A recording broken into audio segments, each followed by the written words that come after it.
Jadi baik, di video kali ini saya akan merangkum materi mata perkuliahan analisa lingkungan dan bangunan. Sebelumnya perkenalkan, nama saya Bima Pilianus Diwalda Pangga, NIM 2019-520111, Prodi Teknik Sipil, Fakultas Teknik, Universitas Tribhuwana Tunggadewi Malang. Selanjutnya kita masuk pada pembahasan. Yang pertama itu analisis mengenai dampak lingkungan atau AMDAL. Yang pertama, pengertian AMDAL atau analisis mengenai dampak lingkungan.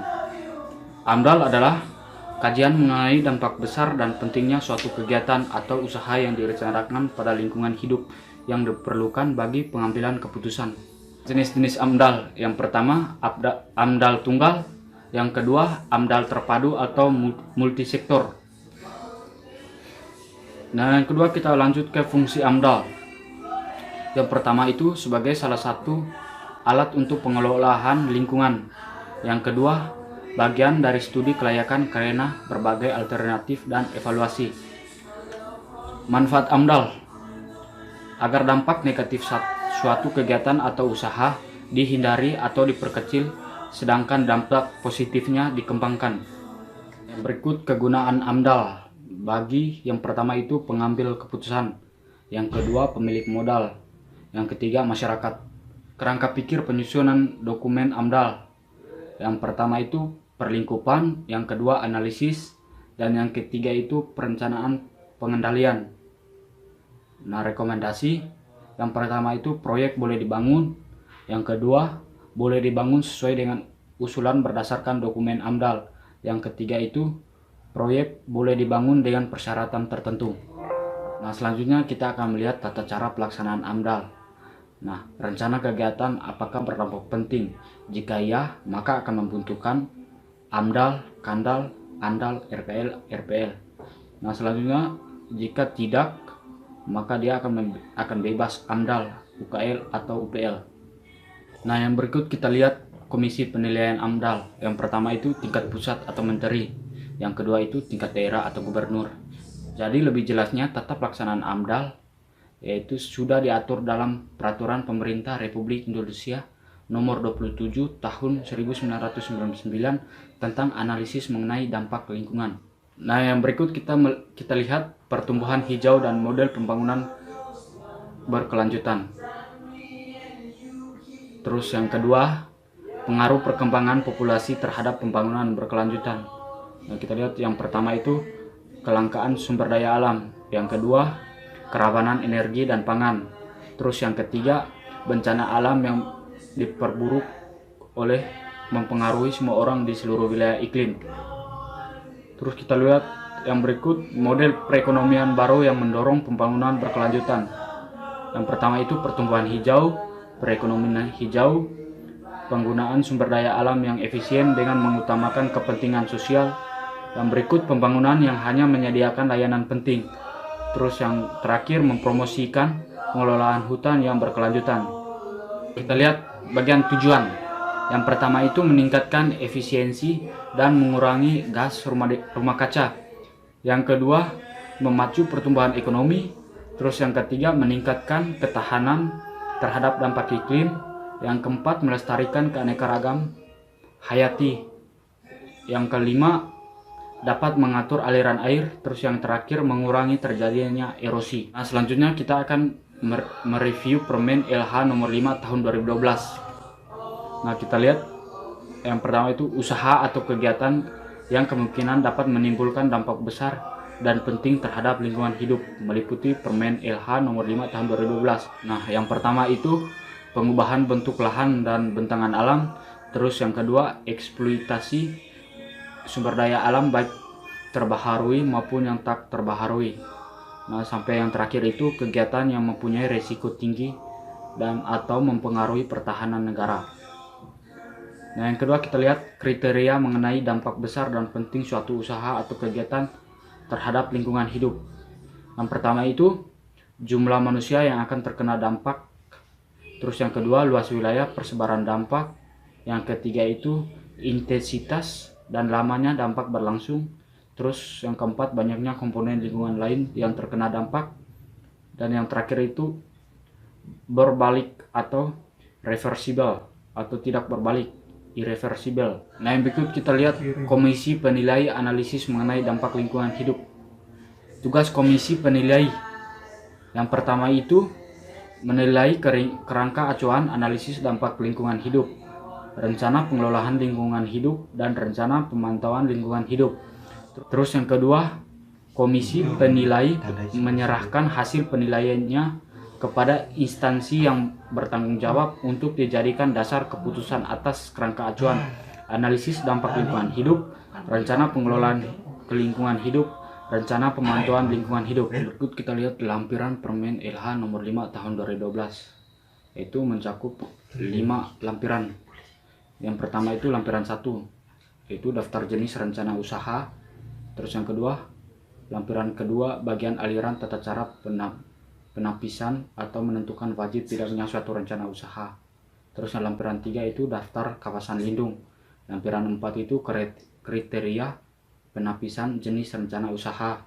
Terus lampiran 5 ringkasan informasi awal atas rencana usaha. Nah, yang kita masuk ke pembahasan berikutnya. Yang pertama itu pembahasan terkait mengenai sustainable development, yaitu penyebab terjadinya kerusakan dan pencemaran lingkungan menurut J. Barros dan J. N. Johnson.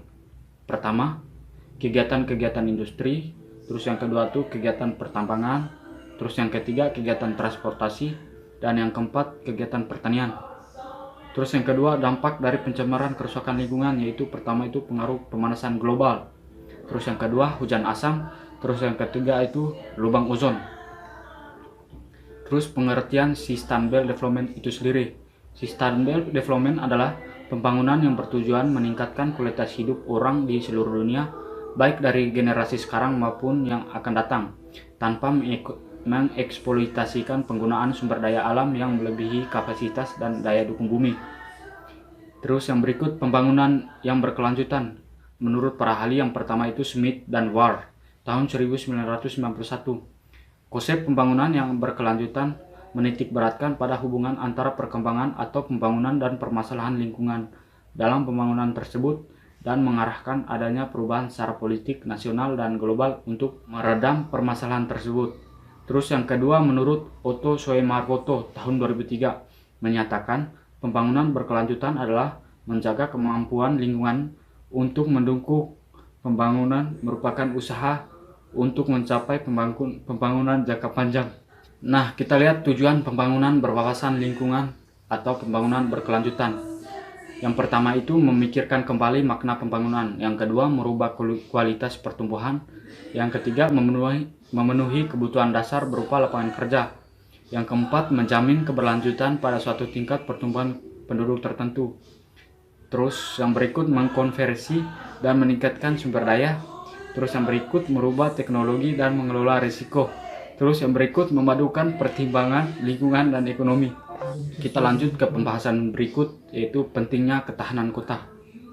Nah, yang pertama itu tingkat pertumbuhan penduduk, perkotaan dan urbanisasi yang tinggi berdampak pada semakin tingginya proporsi kependudukan perkotaan. Nah, yang kedua itu akibat dari bencana di perkotaan semakin meningkat seiring dengan tingkat urbanisasi dan pertumbuhan penduduk perkotaan yang tinggi. Terus yang kedua itu karakteristik ketahanan, yaitu meliputi yang pertama keikoman, terus yang kedua itu refleksivitas, yang ketiga redundansi, yang keempat koordinasi, terus yang kelima itu perbedaan, yang keenam itu inklusivitas. Terus yang berikut itu ketahanan kota dan urban resilience, yaitu kapasitas individu, masyarakat, institusi, bisnis, dan sistem dari sebuah kota untuk bisa bertahan, beradaptasi, dan bertumbuh dari tekanan atau stres kronis, terus-menerus, dan guncangan atau shock, takut, atau besar yang dihadapi. 4 kerangka kerja. Yang pertama itu kesehatan dan kesejahteraan meliputi yang pertama itu kesejahteraan setiap orang yang tinggal dan bekerja. Yang kedua, pemenuhan kebutuhan dasar. Terus yang ketiga, penghidupan dan pekerjaan layak. Yang keempat, menjamin pelayanan kesehatan. Terus yang kedua, ekonomi dan masyarakat. Meliputi yang pertama, pengorganisasian. Terus yang kedua, mendorong partisipasi masyarakat yang terpadu. Terus yang ketiga, menjamin stabilitas sosial, ekonomi, dan keadilan. Terus yang keempat, mendorong kemakmuran. Nah, yang berikut kita masuk ke infrastruktur dan lingkungan. Yaitu ada 4 macam. Yang pertama itu suatu keadaan di mana infrastruktur buatan dan alami. Terus yang kedua, menyediakan dan meningkatkan aset alam dan buatan. Terus yang ketiga, menjamin keberlangsungan layanan yang penting. Terus yang keempat itu komunikasi dan mobilitas yang dapat diandalkan. Nah, yang berikut kita masuk ke kepemimpinan dan strategi. Yang pertama, kepemimpinan yang efektif. Terus yang kedua, meningkatkan kepemimpinan dan pengelolaan yang efektif. Terus yang ketiga, memberdayakan berbagai pemangku kepentingan. Terus yang keempat, perencanaan jangka panjang yang terpadu. Nah, kita lanjut ke pembahasan berikut, yaitu analisis probabilitas beberapa aspek dalam analisa mengenai dampak lingkungan. Yang pertama itu peran probabilitas. Nah, kita lihat pembuatan model, analisis matematis, yang berikut simulasi komputer banyak didasarkan atas asumsi yang dalam kondisi ideal model kuantitatif mungkin bisa mendekati atau jauh dari kondisi sebenarnya. Terus yang kedua itu dasar probabilitas, itu mengacu pada terjadinya suatu peristiwa atau event relatif terhadap peristiwa lain. Ada lebih dari suatu kemungkinan masalah terjadi tidak tertentu. Terus yang ketiga itu konsep probabilitas, yaitu ruang sampel, titik sampel, sifat ruang sampel, dan suatu peristiwa subhimpunan dari ruang sampel. Selanjutnya yaitu ruang lingkup AMDAL. Yang pertama itu menurut Newkirk tahun 1979 mengelompokkan metode AMDAL atas dasar beberapa kelompok. Yang pertama itu metode ad hoc dengan suatu tim para AHK. Terus yang kedua metode checklist. Terus yang ketiga metode BCA. Terus yang keempat metode input output analisis. Terus yang berikut metode overlay atau penampalan peta. Terus yang berikut metode sistem informasi dan metode analisis matematis. Terus yang kedua menurut Moon tahun 1979 mengumumkan pada dasarnya identitas AMDAL terbagi atas 4 metode, yaitu metode checklist, terus yang kedua metode matriks, terus yang berikut metode diagram alir, yang berikut metode penampalan. Nah, yang berikut aplikasi teori probabilitas untuk pengambilan keputusan. Nah, pendekatan teori probabilitas dalam pengambilan keputusan, metode nilai perkiraan, metode analisis marginal, terus metode standar distribusi normal. Oke, terima kasih teman-teman. Jadi baik, itu saja rangkuman materi dari saya. Nah, untuk lebih jelasnya teman-teman silakan kunjungi link yang saya bagikan di kolom deskripsi.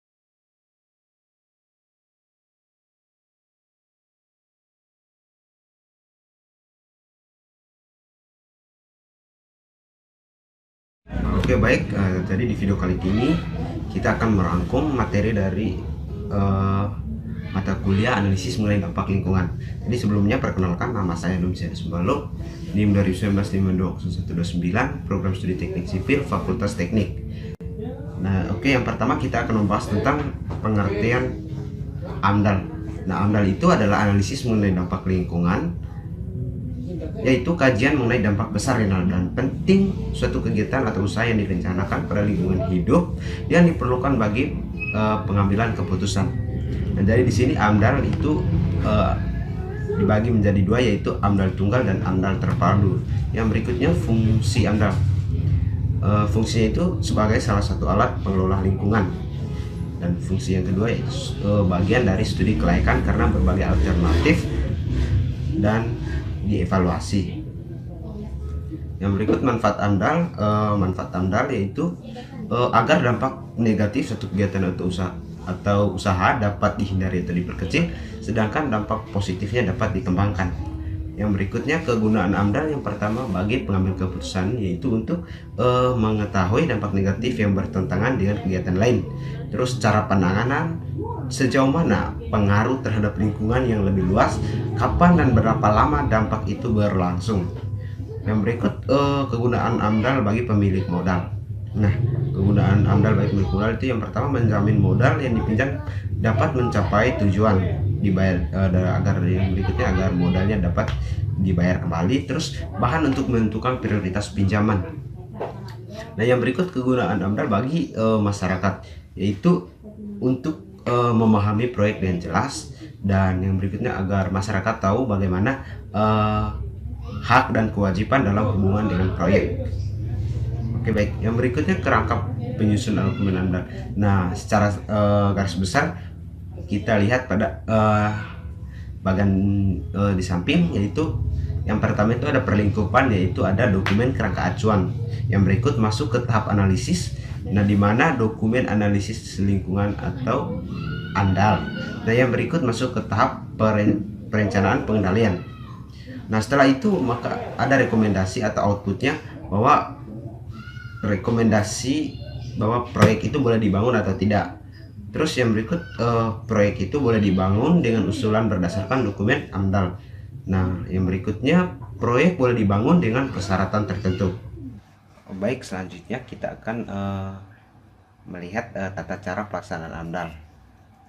Yang pertama itu suatu rencana kegiatan, apakah dia berdampak penting? Jika iya, maka dia akan membutuhkan AMDAL. Nah, setelah AMDAL, jika ia membutuhkan AMDAL, maka yang selanjutnya itu KA AMDAL atau kerangka acuan AMDAL atau analisis dampak lingkungan. Yang berikut dokumen AMDAL, RKL, RPL. Dan yang berikutnya kita masuk ke kelayakan lingkungan. Jika tidak, maka dia bebas AMDAL, jadi dia tidak membutuhkan AMDAL. Nah, maka yang selanjutnya adalah UKL dan UPL. Nah, kita lihat komisi penilai AMDAL. Jadi yang pertama di tingkat pusat ada menteri, dan di tingkat daerahnya ada gubernur. Jadi untuk lebih jelasnya, tata pelaksanaan AMDAL atau analisis mengenai dampak lingkungan hidup sudah diatur dalam Peraturan Pemerintah Republik Indonesia Nomor 27 Tahun 1999 tentang analisis mengenai dampak lingkungan. Selanjutnya kita akan mereview Permen LH Nomor 5 Tahun 2012, di mana usaha atau kegiatan yang kemungkinan dapat menimbulkan dampak besar dan penting terhadap lingkungan hidup itu meliputi yang pertama pengubahan bentuk lahan dan bentang alam.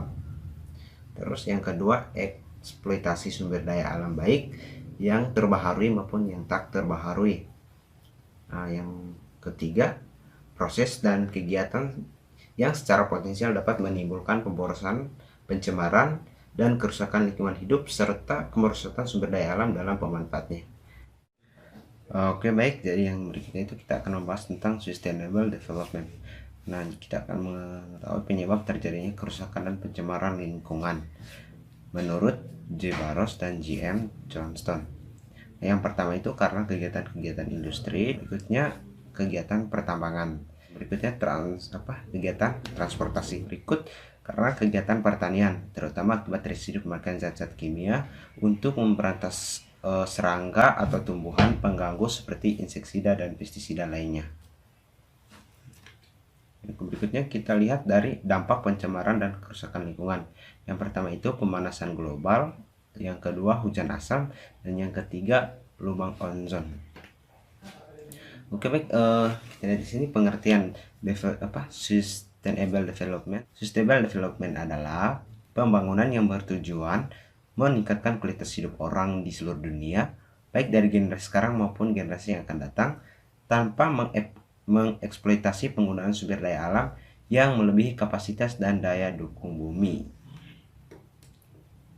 Yang berikut kita lihat pembangunan yang berkelanjutan. Nah, di sini konsep pembangunan berkelanjutan menitik beratkan pada hubungan antara pengembangan atau pembangunan dan permasalahan lingkungan dalam pembangunan tersebut, dan mengarahkan adanya perubahan secara politik, nasional, dan global untuk meredam permasalahan tersebut. Nah, itu tadi menurut Smith dan Ward. Yang berikut menurut Otto Sumarwoto. Nah, menyatakan bahwa pembangunan berkelanjutan adalah eh, menjaga kemampuan lingkungan untuk mendukung pembangunan merupakan usaha untuk mencapai pembangunan jangka panjang. Yang berikut tujuan pembangunan berwawasan lingkungan atau tujuan pembangunan berkelanjutan. Nah, yang pertama itu kita lihat memikirkan kembali makna pembangunan. Yang kedua merubah kualitas pertumbuhan. Yang ketiga memenuhi kebutuhan dasar berupa lapangan kerja. Yang terakhir memadukan pertimbangan lingkungan dan ekonomi. Nah, jadi itu adalah tujuan pembangunan berkelanjutan. Kita membahas tentang ketahanan kota. Nah, mengapa pentingnya ketahanan kota? Itu yang pertama karena tingkat pertumbuhan penduduk perkotaan dan urbanisasi yang tinggi berdampak pada semakin tingginya proporsi penduduk perkotaan. Nah, yang kedua karena kerugian akibat bencana di perkotaan semakin meningkat seiring dengan tingkat urbanisasi dan pertumbuhan penduduk di perkotaan yang tinggi. Oke, selanjutnya kita akan membahas karakteristik ketahanan. Nah, yang pertama itu Kikoman itu adalah ketangguhan yang berhubungan dengan kekuatan sistem, keandalannya, dan kemampuannya untuk menyerap dan menahan gangguan distribusi. Baik, yang berikut ketahanan kota itu meliputi kapasitas individu, masyarakat, institusi, bisnis, dan seterusnya. Nah, yang berikut 4 kerangka kerja. Yang pertama itu kesehatan dan kesejahteraan, yang kedua ekonomi dan masyarakat, ketiga yaitu infrastruktur dan lingkungan, keempat kepemimpinan dan strategi. Analisa probabilitas beberapa aspek dalam analisa mengenai dampak lingkungan. Nah, yang pertama kita lihat peran probabilitas. Nah, perannya itu adalah untuk pembuatan model, analisis matematis, simulasi komputer, banyak didasarkan atas asumsi yang dalam kondisi ideal, model kuantitatif mungkin bisa mendekati atau jauh dari kondisi sebenarnya. Selanjutnya dasar probabilitas itu mengacu pada terjadinya suatu peristiwa atau event relatif terhadap peristiwa lain, ada lebih dari satu kemungkinan masalah menjadi tidak tertentu. Nah, kita lihat konsep probabilitas. Yang pertama itu ruang sampel, titik sampel, sifat ruang sampel, dan suatu peristiwa subhimpunan dari ruang sampel. Pertama itu menurut Neukirk. Nah, mengelompokkan metode AMDAL atas dasar beberapa kelompok. Yang pertama metode ad hoc, sampai dan yang terakhir itu kita lihat metode sistem informasi dan metode analisis sistematis. Nah, yang kedua itu menurut Moon tadi mengumumkan pada dasarnya identitas AMDAL itu terbagi atas 4 metode, yaitu metode checklist, matriks, diagram alir, dan metode penampalan. Untuk pengambilan keputusan itu menggunakan metode nilai perkiraan, metode analisis marginal, metode standar, distribusi normal. Baik, selanjutnya kita akan bahas tentang etika lingkungan. Nah, jadi ada teori etika lingkungan. Yang pertama itu antroposentris, yang kedua biosentris, dan yang ketiga ada ekosentris. Sekian dari saya. Untuk lebih jelasnya teman-teman silahkan kunjungi link yang ada di deskripsi video ini. Terima kasih telah menonton dan saya Dumsian Subar, salam pamit.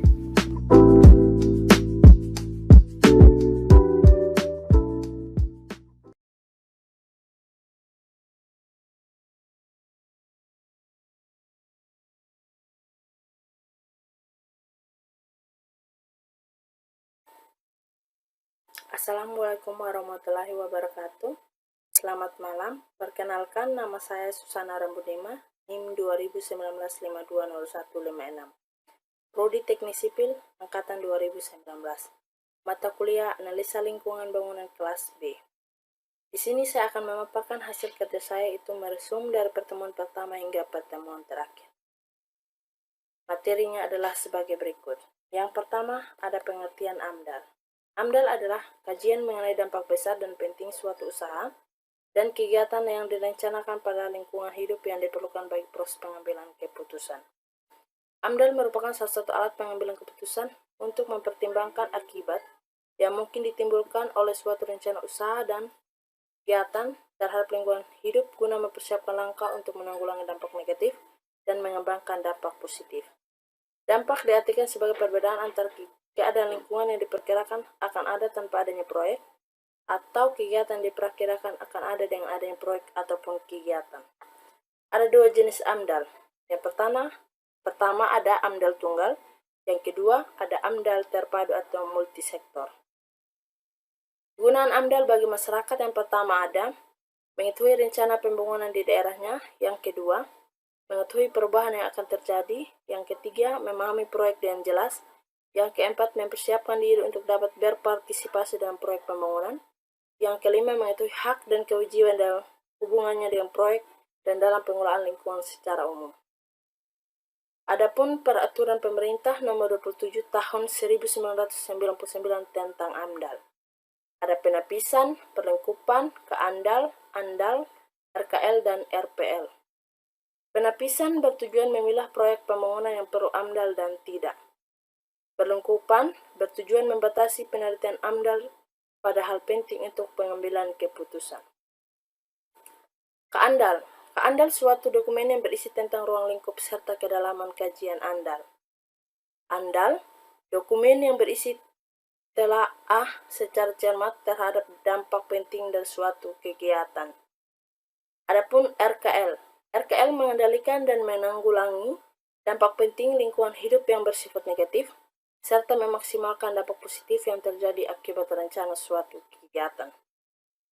RKL mengendalikan dan menanggulangi dampak penting lingkungan hidup yang bersifat negatif, serta memaksimalkan dampak positif yang terjadi akibat rencana suatu kegiatan. Adapun Green Growth, a new model for sustainable development in Asia. Di sini saya bisa menyimpulkan, tumbuhan dianggap sebagai sumber daya penting karena banyak cara mereka mendukung kehidupan di bumi. Mereka melepaskan oksigen ke atmosfer, menyerap karbon dioksida, menyediakan habitat dan makanan bagi satwa liar dan manusia, dan mengatur siklus air. Maka diadakan pembangunan berkelanjutan bertujuan mengakhiri kelaparan, mencapai ketahanan pangan, dan memperbaiki nutrisi serta mengalahkan pertanian yang berkelanjutan, menggalakkan hidup sehat dan mendukung kesejahteraan semua Asia. Mempromosikan pertumbuhan ekonomi berkelanjutan dan inklusif, lapangan pekerjaan, dan pekerjaan yang layak untuk semua, mengatasi iklim, polusi udara yang disebabkan oleh transportasi dengan cara melindungi hutan atau melindungi hutan yang rusak. Hentikan pembakaran liar dan penebangan hutan, serta mempromosikan manajemen berkelanjutan. Peraturan Permen LH nomor 5 tahun 2012 ada usaha atau kegiatan yang kemungkinan dapat menimbulkan dampak besar dan penting terhadap lingkungan hidup meliputi. Yang pertama, pengubahan bentuk lahan dan bentang alam. Dan yang kedua, eksploitasi sumber daya alam, baik yang terbaharui maupun yang tidak terbaharui. Yang ketiga, proses atau kegiatan yang secara potensial dapat menimbulkan pemborosan, pencemaran, dan kerusakan lingkungan hidup, serta kemerosotan sumber daya alam dan pemanfaatannya. Yang keempat, proses dan kegiatan yang hasilnya dapat mempengaruhi lingkungan alam, lingkungan buatan, serta lingkungan sosial dan budaya. Proses dan kegiatan yang hasilnya akan dapat mempengaruhi pelestarian kawasan, konservasi sumber daya, atau perlindungan cagar budaya. Adapun Komisi Penilai Analisis mengenai dampak lingkungan hidup. Komisi Penilai AMDAL dibentuk di tingkat pusat oleh Menteri dan berkedudukan di instansi yang ditugasi mengendalikan dampak lingkungan, serta di tingkat daerah oleh Gubernur berkedudukan di instansi yang mengendalikan dampak lingkungan daerah tingkat 1. Kota yang berketahanan di sini seperti yang kita ketahui di Indonesia adalah Jakarta sebagai kota berketahanan. Pentingnya ketahanan kota. Tingkat pertumbuhan penduduk perkotaan dan urbanisasi yang tinggi berdampak pada semakin tingginya proporsi penduduk perkotaan. Kerugian akibat bencana di perkotaan semakin meningkat seiring dengan tingkat urbanisasi dan pertumbuhan penduduk perkotaan yang tinggi. Ketahanan kota. Kapasitas individu, masyarakat, bisnis, dan sistem dari sebuah kota untuk bisa bertahan, beradaptasi, dan bertumbuh dari tekanan stres, kronis terus-menerus, dan guncangan, serta akut besar yang dihadapi.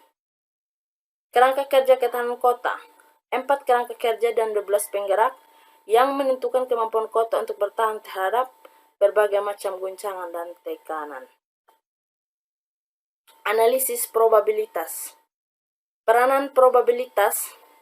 Di sini yang pertama ada pembuatan modal, analisis matematis simulasi komputer banyak didasarkan atas asumsi yang dalam kondisi ideal model kuantitatif mungkin bisa mendekati atau jauh dari kondisi sebenarnya. Yang kedua, dalam pengembangan desain rekayasa keputusan dirumuskan ketidakpastian banyak keputusan terpaksa harus diambil. Yang pertama, ada tanpa memandang kelengkapan informasi, dan yang kedua, fenomena alamiah bersifat acak atau tak acuh. Yang ketiga, kuantifikasi ketidakpastian dan penilaian pengaruhnya pada perilaku dan perencanaan suatu sistem melibatkan konsep atau metode probabilitas atau kemungkinan. Yang keempat, variabel acak, variabel yang tidak dapat diramalkan dengan pasti, nilainya hanya dapat diramalkan dengan probabilitas. Dan yang terakhir, ketidakpastian yang lain, pemodelan atau penaksiran tidak sempurna, nilai rata, tidak akan bebas dari kesalahan, terutama bila datanya terbatas. Dan yang terakhir, etika lingkungan. Kita berbicara mengenai etika lingkungan itu berasal dari dua kata itu, etika dan lingkungan.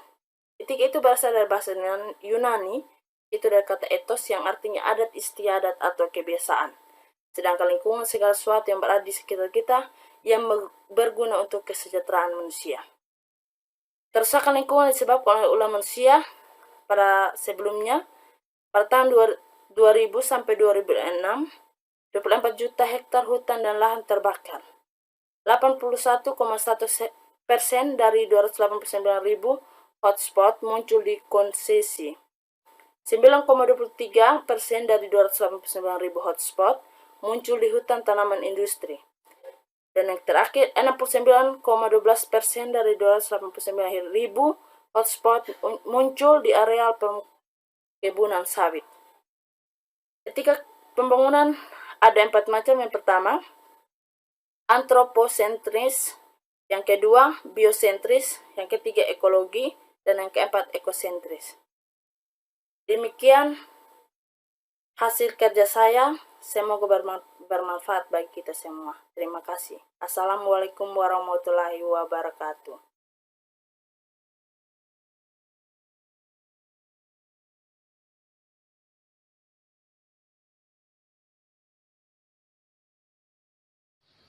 Ya, baik. Assalamualaikum warahmatullahi wabarakatuh.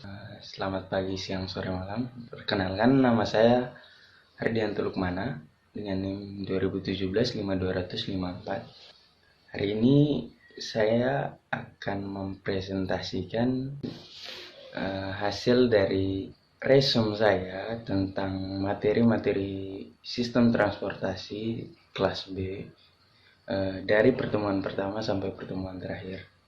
Dan presentasi ini adalah salah satu bentuk tugas mata kuliah sistem transportasi, tugas terakhir yaitu tugas UAS, ujian akhir semester dari mata kuliah sistem transportasi ini sendiri. Ya, mungkin saya langsung saja memulai presentasinya. Yang pertama, di pertemuan pertama, sistem transportasi membahas terkait transportasi sebagai sebuah sistem. Dan apa itu sistem? Sistem adalah suatu bentuk keterkaitan antara variabel atau komponen dalam suatu tatanan yang terstruktur sehingga lakukan sebagai suatu keseluruhan dalam menghadapi rangsangan yang diterima di bagian manapun. Jika suatu komponen dalam sistem berubah akan berpengaruh terhadap komponen yang lainnya, bahkan keseluruhannya. Jadi sistem itu sendiri adalah sebuah bentuk keterkaitan antara variabel atau komponen. Jika satu komponennya itu tidak sesuai atau kurang maksimal, maka akan mempengaruhi komponen-komponen lainnya. Misalnya terminal kan adalah sebuah sistem. Apabila terminal itu mengalami masalah, pasti akan menghambat kinerja dari transportasi. Sementara pengertian dari transportasi adalah interaksi antara sistem kegiatan, sistem jaringan, dan sistem pergerakan. Interaksi antara kegiatan manusia dan jaringan transportasi melahirkan pergerakan manusia barang dalam bentuk pergerakan kendaraan. Kurang lebih seperti itu pengertiannya. Lalu sistem transportasi mikro. Sistem transportasi mikro itu dibagi dalam 3 bagian, yaitu sistem kegiatan, sistem jaringan, sistem pergerakan. Dan ketiga sistem ini saling berketerkaitan satu sama lain, kurang lebih itu. Dan ketiga sistem di atas sama-sama diatur oleh salah satu sistem, yaitu sistem kelembagaan, sistem yang mengatur setiap kinerja dari ketiga sistem di atas, kurang lebih seperti itu. Lalu selanjutnya ada aksesibilitas. Aksesibilitas ini mempengaruhi sistem aktivitas, keputusan berlokasi oleh lembaga, pola guna lahan, perkembangan lahan, dampak perubahan sistem aktivitas. Dampaknya ini juga mempengaruhi sistem aktivitasnya sendiri. Sementara pola guna lahan ini mempengaruhi keputusan pemilihan lintasan pergerakan. Dan sistem transportasi ini adalah mengatur aksesibilitas, kaitan antara aksesibilitas, sistem aktivitas, dan sistem transportasi. Ya. Selanjutnya dasar-dasar transportasi. Sistem transportasi itu memiliki dasar, pertama sistem prasarana atau sarana, yang di dalamnya ada sistem penduduk, sistem pergerakan, sistem kegiatan. Tujuan dari sistem transportasi diselenggarakan dengan tujuan agar proses transportasi penumpang dan barang dapat dicapai secara optimal dalam ruang dan waktu tertentu dengan pertimbangan faktor keamanan, kelancaran, dan ekonomis, kurang lebih begitu. Sistem kegiatan ini ada aktivitas manusia, sistem jaringan ini dibagi dalam 3 bagian, yaitu radial, gear, dan heksagonal. Lalu selanjutnya sistem pergerakan, yang dalamnya ada home base, non home base, produksi perjalanan, tarikan perjalanan, bangkitan perjalanan, dan lalu selanjutnya sistem kelembagaan. Sistem kelembagaan berbicara terkait peraturan, yaitu peraturan di dalam sistem transportasi itu sendiri. Di dalam sistem kelembagaan ini membahas terkait setiap peraturan-peraturan yang ada di dalam sistem transportasi itu sendiri. Ya, kurang lebih seperti itu di pertemuan pertama. Lalu di pertemuan selanjutnya itu pertemuan kedua. Di pertemuan kedua ini membahas tentang jenis pergerakan atau trip. Apakah trip itu? Trip itu adalah pergerakan manusia atau barang dalam jarak tertentu dengan menggunakan sarana dan prasarana tertentu. Ini dari Warpani, keluaran 1990. Lalu aksesibilitas dan mobilitas. Aksesibilitas sendiri itu kemudahan dan kenyamanan suatu lokasi saling berinteraksi. Jadi untuk memenuhi kemudahan dan kenyamanan suatu lokasi ini berinteraksi, kurang lebih begitu.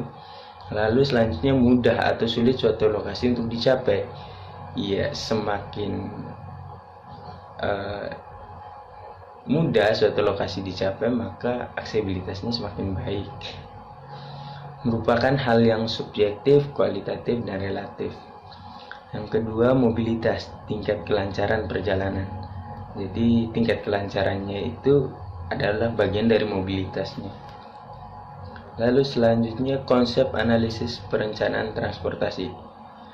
Aksesibilitas pertama, kedua bangkitan pergerakan, sebaran pergerakan, pemilihan moda, pemilihan rute. 5 di atas masuk dalam modal transportasi 4 tahap, 4-step model. Lalu selanjutnya model perencanaan transportasi 4 tahap. Yang pertama, trip generation. bangkitnya pergerakan. Seperti yang terlihat pada gambar, arus meninggalkan zona I. Jadi kita katakan yang di dalam lingkaran itu adalah sebuah zona, sebuah daerah begitu. Jadi orang-orang di dalamnya, orang atau barang yang ada di dalam zona I ini keluar meninggalkan zona I. Lalu berikutnya arus menuju zona J. Jadi zona J ini adalah titik tujuan, mungkin seperti itu. Lalu barang atau orang atau penumpang itu masuk ke dalam zona J tersebut. Yang berikutnya trip distribution, sebaran pergerakan. Untuk setiap pasang zona I, J, beberapa arus pergerakan yang meninggalkan zona I menuju zona I, J. Jadi mungkin saja kita kasih contoh dari kota Malang ke Surabaya, ada beberapa orang di dalamnya atau barang dari kota Malang yang menuju Surabaya. Kita katakan Malang adalah sebagai zona I, sementara Surabaya adalah zona J-nya. Jadi ada barang dari zona I atau Malang, barang ataupun penumpang dan lain sebagainya yang keluar dari kota Malang menuju kota Surabaya sebagai zona J tempat tujuannya. Yang lainnya mungkin ke Semarang kah, ke Solo, Jogja dan lain sebagainya, mungkin begitu. Yang berikutnya hal yang mempengaruhi sistem transportasi. Ini ada beberapa hal yang mempengaruhi sistem transportasi, yaitu tata guna lahan, land use, sistem jaringan jalan, sistem moda angkutan, sistem parkir, sistem terminal, sistem tanda lalu lintas, sosial budaya. Itu adalah beberapa hal yang mempengaruhi sistem transportasi. Berikutnya di pertemuan ketiga kita membahas tentang jaringan jalan transportasi. Pertama kita bahas dulu pengertiannya. Pengertian dari jaringan transportasi. Definisi jaringan, suatu konsep matematis yang dapat digunakan untuk menerangkan secara kuantitatif suatu sistem mempunyai karakteristik ruang. Sementara definisi dari transportasi, suatu kegiatan untuk memindahkan orang atau barang dari suatu tempat ke tempat lain, dan termasuk di dalamnya sarana dan prasarana yang digunakan untuk memindahkannya. Jaringan transportasi dibagi dari beberapa bagian, yaitu transportasi air, transportasi udara, rel, dan jalan. 5 unsur pokok di dalam transportasi, yaitu manusia sebagai pihak yang membutuhkan. Jadi jika tidak ada manusia, pasti transportasi tidak akan bergerak. Itu barang yang dibutuhkan. Barang yang dibutuhkan ini adalah barang-barang yang dibutuhkan oleh manusia. Yang selanjutnya kendaraan sebagai alat angkut. Iya, alat angkut transportasi itu ya kendaraan sebagai sarananya. Untuk memindahkan barang dan manusia pasti membutuhkan kendaraan agar lebih cepat. Makanya disebut transportasi, sistem transportasi, karena memang ada kendaraan di dalamnya. Selanjutnya lintasan sebagai prasarana angkutan yang dapat berupa jalan raya, rel, alur pelayaran di sungai dan di laut, serta bandara udara. Ya, yang terakhir adalah organisasi atau pengelola. Yang berikutnya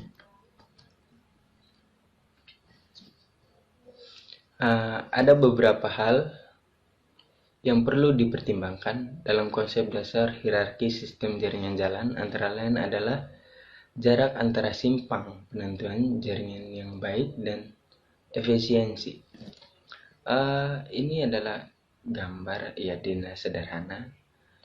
Titik putih besar ini adalah ibu kota provinsi, dan titik biru adalah ibu kota kabupaten dan kecamatan, desa-desa yang jauh lebih kecil. Jadi jalan warna biru ini disebut jalan arteri yang menghubungkan ibu kota dan provinsi, ibu kota dan kabupaten, ibu kota dan ibu kota kabupaten, atau mungkin ibu kota provinsi dengan ibu kota provinsi, tapi pasti melewati kabupaten. Itu disebut jalan arteri. Sementara dari kabupaten ke kecamatan itu disebut jalan kolektor. Dari kecamatan ke desa disebut jalan kolektor juga. Sementara dari desa ke desa itu disebut jalan lokal. Ya, sistem jaringan jalan. Sistem jaringan jalan ada sistem jaringan jalan primer yang dibagi dalam 3 bagian, yaitu jalan arteri primer, kolektor primer, dan lokal primer. Sistem jaringan jalan sekunder, arteri sekunder, kolektor sekunder, dan lokal sekunder. Selanjutnya klasifikasi jalan berdasarkan status. Ya, jalan nasional. Jalan nasional di bawah pembinaan pemerintahan pusat. Jadi setiap jalan itu memiliki klasifikasinya masing-masing, ada pengaturnya masing-masing. Contohnya jalan nasional ini yang mengaturnya adalah Menteri Pemukiman dan Prasarana Wilayah atau pejabat yang ditunjuk. Lalu jalan provinsi di bawah pembinaan Pemda tingkat 1 atau instansi yang ditunjuk. Yang selanjutnya jalan kabupaten, kota atau kota di bawah pembinaan Pemda tingkat 2 atau kota atau instansi yang ditunjuk. Selanjutnya jalan desa di bawah pembinaan pemerintahan desa atau kelurahan. Jalan khusus di bawah pembinaan pejabat atau orang yang ditunjuk. Di pertemuan berikutnya adalah pertemuan kelima. Di pertemuan kelima ini kita membahas tentang integrasi moda transportasi. Pengertian dari moda itu adalah bentuk atau jenis, sedang transportasi secara umum adalah kegiatan memindahkan sesuatu, orang, barang dari suatu tempat asal ke tempat lain atau tujuan. Moda transportasi secara umumnya adalah merupakan istilah yang digunakan untuk menyatakan alat angkut yang digunakan untuk berpindah tempat dari satu tempat ke tempat lain.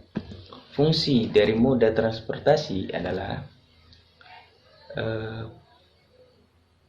pengangkutan berfungsi sebagai faktor bertujuan dan penunjang dan perangsang pembangunan dan pemberi jasa bagi perkembangan ekonomi.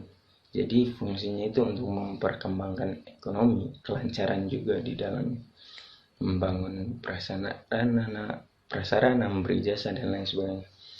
Manfaat dari moda transportasi: dengan adanya moda transportasi dalam kehidupan kita dapat memberikan manfaat dalam beberapa bidang.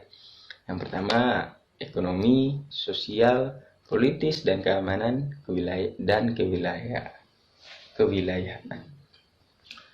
Selanjutnya, integrasi rencana induk transportasi. Peran pembangunan dan pembagian infrastruktur transportasi agar terencana, integritas, tepat guna, efisiensi, dan efektif membutuhkan kerangka dasar, rencana pembangunan dan pembangunan yang diwujudkan dalam suatu rencana induk. Fungsi rencana induk transportasi merupakan arah dan kebijakan transportasi dan atau suatu pelaksana transportasi pada tatarannya yang penyusunnya diperintahkan dalam undang-undang transportasi. Selanjutnya adalah master plan atau rencana induk. Master plan ini ada RT/RW, NP, RT/RWN, B, K, tatanan transportasi, ada potensi, ada keterpaduan tataran transportasi. Selanjutnya integrasi jaringan, yaitu integrasi sistem jaringan dan jaringan pelayanan baik intramoda maupun antara moda. Integrasi fungsi, yaitu integrasinya rencana pengembangan fungsi dari sistem transportasi yang dibangun sehingga memberikan nilai kemanfaatan yang besar dalam pelayanan transportasi multimoda. Juga kemanfaatan yang besar dalam pelayanan transportasi multimoda. Juga terintegritas rencana pembangunan dan pengembangan oleh pemerintahan daerah dan pusat, juga antara pemerintahan dan masyarakat. Integrasi waktu pelaksanaan, waktu pengoperasian, yaitu integrasi rencana waktu pelaksanaan dari setiap moda. Integrasi pembiayaan, yaitu integrasi rencana pembiayaan, integrasi kelembagaan, yaitu integrasinya koordinasi antara lembaga, suatu kerangka perencanaan. Yang selanjutnya, yang pertemuan ke-6, yaitu transportasi Singapore into the future together. Di dalam pertemuan kali ini lebih ke mengenal perencanaan sistem transportasi masa depan di Singapura, mengetahui tanggapan masyarakat terhadap apa yang Singapura rencanakan untuk sistem transportasi yang mereka kembangkan. Jadi untuk transportasi yang ada di Singapura itu memang sangat luar biasa, di mana apa yang tanggapan dari masyarakat semuanya hampir setuju dengan apa yang pemerintah rencanakan gitu, atau dari lembaga-lembaga yang mengatur sistem transportasi itu sendiri. Di pertemuan ke-8 ini membahas terkait konsep dasar transportasi dalam pembangunan, sistem tata guna tanah transportasi. Sistem transportasi antar kota terdiri dari berbagai aktivitas seperti industri, pariwisata, perdagangan, pertanian, pertambangan, dan lain-lain. Hal ini akan menyebabkan timbulnya pergerakan arus manusia, kendaraan, dan barang. Beberapa interaksi dapat dilakukan dengan telekomunikasi seperti telepon, faksimil, atau surat. Sasaran umum dari perencanaan transportasi adalah membuat interaksi menjadi semudah dan seefisien mungkin. Ya. Interaksi sistem kegiatan dengan sistem jaringan transportasi. Ini yang kedua. Konsep perencanaan transportasi biasanya dilakukan secara berturut sebagai berikut. Yang pertama, aksesibilitas. Kedua, pembangkit lalu lintas. Sebaran pergerakan. Keempat, pemilihan moda transportasi, pemilihan rute, hubungan antar waktu, kapasitas, dan arus lalu lintas. Itu yang terakhir. Yang ketiga, langkah pendekatan. Ada beberapa pendekatan, yaitu identifikasi sistem perwilayahan dan pusat pengumpulan, identifikasi dan proyeksi potensi daerah, identifikasi kinerja sistem jaringan jalan yang ada, identifikasi dan proyeksi pergerakan komoditi, peramalan kebutuhan pergerakan. Yang terakhir, selanjutnya yang keempat, analisis kebutuhan pergerakan.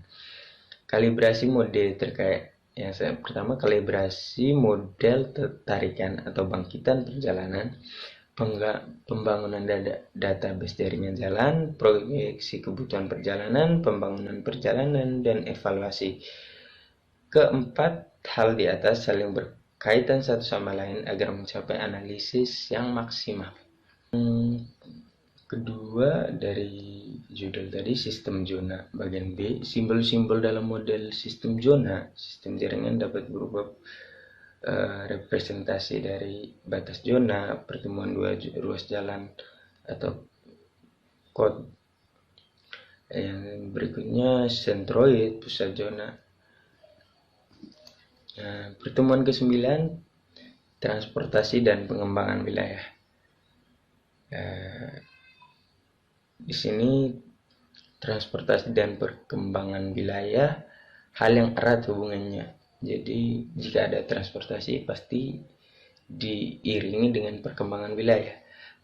Tanpa transportasi, perkembangan wilayah juga akan kurang maksimal. Jadi ketika suatu wilayah mengalami perkembangan, maka dia membutuhkan transportasi di dalamnya. Gitu. Selanjutnya, wilayah tertentu bergabung dengan wilayah lain, begitu misalnya sebaliknya. Dengan transportasi yang baik akan memudahkan terjadinya interaksi antar wilayah. Dengan transportasi yang baik akan memudahkan terjadinya interaksi antar wilayah. Selanjutnya, transportasi merupakan proses pindah gerak, mengangkut, mengalihkan, di mana proses ini memerlukan alat pendukung, yaitu sarana, atau menjamin kelancaran proses suatu sesuai waktu. Transportasi juga merupakan tolak ukur dalam interaksi ke ruang antara wilayah dan menempati posisi yang sangat strategis dalam menunjang perkembangan suatu wilayah. Wilayah akan berkembang jika terjadi dinamika perpindahan barang dan orang dengan wilayah lainnya. Selanjutnya, faktor perkembangan wilayah yakni modal, tenaga kerja, sumber daya alam, dan pasar. Iya, jadi beberapa hal di atas itu adalah faktor perkembangan wilayah. Kemajuan transportasi membawa peningkatan mobilitas manusia. Jadi, mobilitas faktor-faktor produksi dan mobilitas hasil olahan yang dipasarkan. Berikutnya, ekonomi yang maju dan berkembang akan ditunjukkan dengan adanya mobilitas yang tinggi, yang ditunjang oleh transportasi yang memadai dan lancar. Pengaruh pembangunan jalan tol terhadap pembangunan suatu wilayah. Ya, jadi sekarang kita akan membahas terkait pembangunan jalan tol. Itu ada pengaruh dalam pengembangan suatu wilayah. Percepatan perkembangan wilayah itu yang pertama, penyerapan tenaga kerja, pemasukan terhadap pendapatan daerah, tingkat kemacetan lalu lintasnya alternatif utama yang mungkin relatif lebih rendah. Jadi dengan adanya jalan tol, kemacetan di jalan utama itu akan sedikit menurun. Yang berikutnya dapat merupakan perangsang bagi investor lain. Pertemuan ke-10. Sekarang di pertemuan ke-10 ini membahas tentang masalah transportasi dan penanganannya. Transportasi sendiri dibagi 3, yaitu darat, laut, dan udara. Unsur-unsur dasar transportasi yaitu manusia, barang, kendaraan, jalan, organisasi. Jalan sebagai sarana, maksud saya prasarana, kendaraan sebagai sarana, barang adalah kebutuhan manusia sendiri, ya karena memang manusia membutuhkan transportasi. Sementara organisasi adalah sebagai pengelola. Angkutan jalan. Yang pertama, angkutan jalan. Ada taksi, mikrolet, bemo, beca, delman, dan masih banyak lagi angkutan yang bergerak di jalan. Angkutan jalan itu pemindahan barang dan orang dari satu tempat ke tempat lain menggunakan kendaraan. Ada juga angkutan rel, yaitu kereta api. Berikutnya, terminal.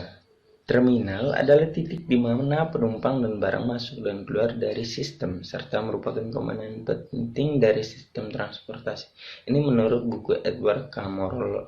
Morlock tahun 1948, halaman 269. Masih menurut Edward, fungsi terminal yang pertama, memuat penumpang dan barang ke atas kendaraan transportasi, menampung penumpang dan barang di waktu tiba sampai berangkat, menyediakan kenyamanan penumpang, yaitu fasilitas di dalam terminal itu, menyimpan kendaraan jika ada yang menitipkan, mengumpulkan penumpang dan barang di dalam grup-grup berukuran ekonomis untuk diangkut. Ya, selanjutnya adalah permasalahan transportasi. Ada beberapa hal yang mempengaruhi menyebabkan permasalahan di dalam transportasi, yaitu pertama, ledakan penduduk. Jika ada ledakan penduduk, pasti ada masalah lingkungan. Ada juga masalah sosial di dalamnya, mungkin kesenjangan antara sesama penduduk. Yang selanjutnya masalah politik. Yang berikutnya masalah fasilitas dan pelayanan. Semakin tingginya penduduk, mungkin akan menghambat fasilitas dan pelayanan yang diberikan oleh lembaga terkait. Yang selanjutnya masih permasalahan transportasi, ledakan penduduk. Ada beberapa hal yang menyebabkan ledakan penduduk, yaitu mungkin meningkatnya kelahiran atau banyaknya migrasi yang melakukan transmigrasi, transmigrasi perpindahan penduduk. Yang selanjutnya adalah masalah lingkungan yang disebabkan oleh polusi, konsumsi energi yang berlebihan, lahan, dan estetika. Yang selanjutnya masalah sosial, kemacetan, kesenjangan sosial, kecelakaan lalu lintas.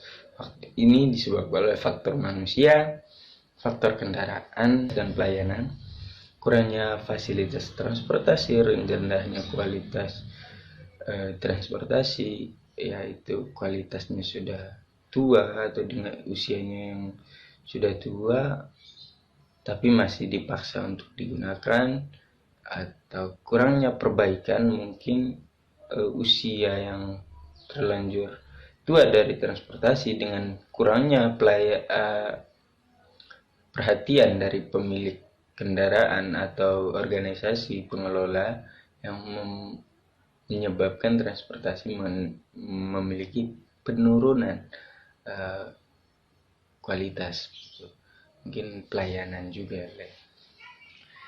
Kerusakan jaringan jalan, ya seperti yang saya bilang tadi, kerusakan jaringan jalan ini adalah bisa menyebabkan kecelakaan juga, yaitu peningkatan beban. Tapi di dalam kerusakan jaringan jalan ada beberapa faktor yang mempengaruhi, yaitu peningkatan beban, air yang berasal dari air hujan, dan naiknya air tanah akibat sifat kapilaritas, material konstruksi perkerasan, kondisi tanah dasar yang tidak stabil, iklim dan cuaca, proses pemadatan. Yang keenam adalah pemakaian kendaraan pribadi. Alternatif penanganan. Ya, ada beberapa alternatif dari penanganannya, yaitu transportasi berkelanjutan. Transportasi berkelanjutan di mana sebuah perencanaan tersebut tidak hanya memikirkan keuntungan semata, keuntungan jangka pendek, namun juga mempertimbangkan keberlanjutan jangka menengah hingga jangka panjang. Mengakomodasi aksesibilitas semaksimal mungkin dengan dampak negatif yang seminimal mungkin. Ada 3 komponen yang penting dipertimbangkan, yaitu aksesibilitas, kesetaraan, dan dampak lingkungan. Berikutnya pertemuan ke-11. Kita sudah masuk di pertemuan ke-11, yaitu manajemen transportasi. Manajemen transportasi ada konsep untuk memaksimalkan mobilitas pergerakan lalu lintas. Komponen di dalamnya adalah komponen manajemen dalam sistem transportasi, manajemen sistem transportasi, atau manajemen penyediaan jasa transportasi, manajemen lalu lintas atau manajemen sistem pergerakan, sistem kelembagaan, dan faktor lingkungan dalam sistem transportasi. Beberapa masalah dalam pengoperasian sistem transportasi dan cara pemecahannya.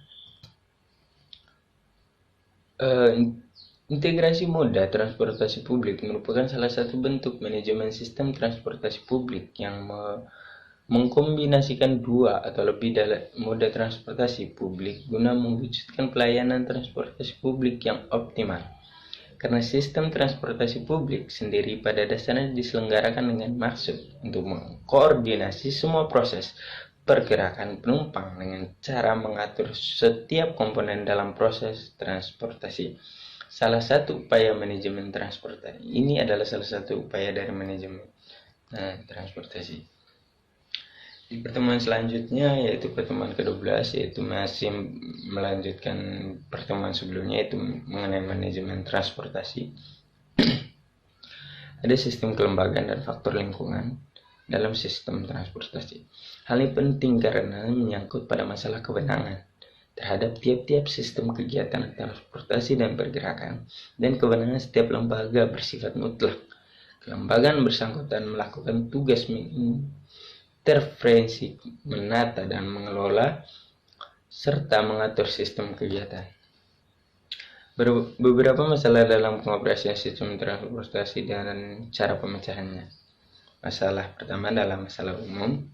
Di dalam masalah umum ini adalah pertambahan jumlah penduduk tadi, peningkatan kesejahteraan dan pendapatan masyarakat, perkembangan kota dan wilayah, peningkatan pembangunan fisik kota dan wilayah, munculannya kota baru dan wilayah baru, peningkatan hasil produksi industri, manufaktur dan pertanian, urbanisasi, transmigrasi, hubungan sosial, politik, dan lain-lain. Masalah spesifik ada moda transportasi jalan raya, jalan rel, air, udara. Upaya pemecahan masalah. Yang pertama, koordinasi, mempertemukan dan menyamakan segala kepentingan setiap pihak atau institusi yang terlibat dalam pengoperasian sistem transportasi yang berbeda-beda. Yang selanjutnya, integrasi. Keterpaduan ini dapat berupa keterpaduan berbagai jenis moda transportasi dan keterpaduan seluruh komponen dalam pengoperasian sistem transportasi. Yang selanjutnya, sinkronisasi. Persoalan operasi sistem transportasi juga dapat ditekan seminimal mungkin. Bentuk sinkron ini diantara sinkronisasi tarif, rute yang ditempuh, letak fasilitas, antar jumlah armada, jaringan jalan dengan tingkat perkembangan wilayah atau kotanya. Persoalan operasional, yaitu pengumpulan data, pengawasan operasional, pengukuran kuantitatif dan kualitatif untuk evaluasi dan pelaksanaan, memberikan sanksi terhadap pihak-pihak yang melanggar ketentuan yang telah ditetapkan dan disepakati bersama oleh seluruh pihak.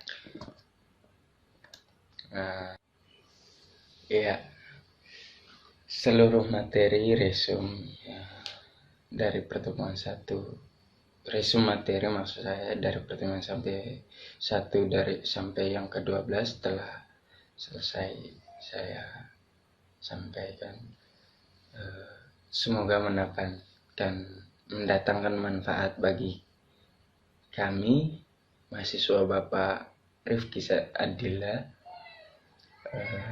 Semoga ilmu yang Bapak sampaikan ini memberikan manfaat bagi kami, bagi keluarga, dan bagi negara ini.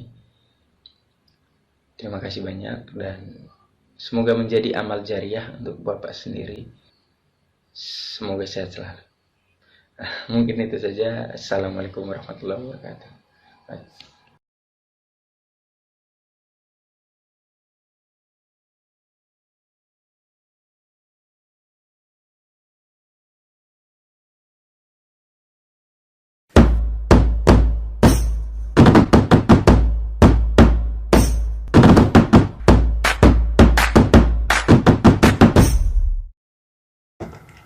Assalamualaikum warahmatullahi wabarakatuh. Shalom untuk kita semua.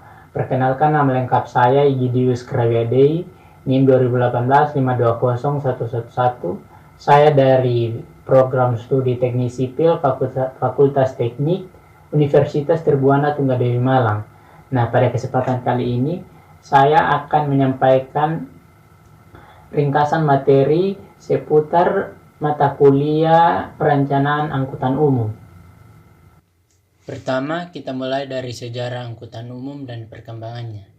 Sejarah angkutan umum seperti yang telah kita ketahui bahwa angkutan umum muncul karena efek kongestion lalu lintas yang bila diaktualisasikan di masa sekarang dapat berupa 5 penyakit transportasi, yakni kemacetan, kesemrautan, polusi udara dan kebisingan, kecelakaan dan biaya tinggi.